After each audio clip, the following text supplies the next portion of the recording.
20% двузначная инфляция, бұл уже катастрофа.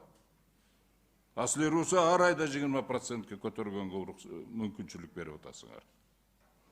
Бұл катастрофа. Егер 20%-ті бір жылдың ішінде деп қойсаңар, ошондан кейін ар айда 1,5%-тан көтергенге мүмкіншілігі болбай қалады. Ошонда ғана тоқтады. Бұл емеңер вообще, сілердің емеңер бұл жерде дағын сплошной коррупция жатады сілердің емеңерде.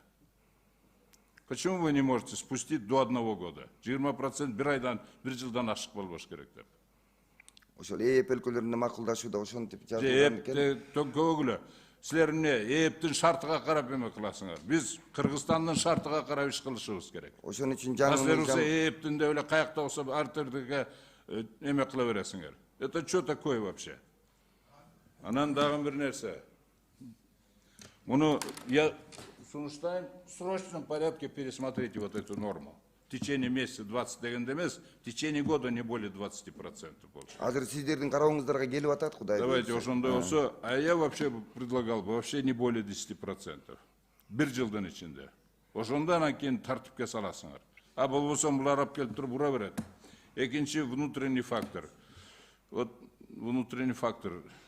Кантондойсуң, эмне предложение берип атасыңар ушуну? Не? Унду обеспечить этиш 6 миллион элди обеспечить кыйынбы?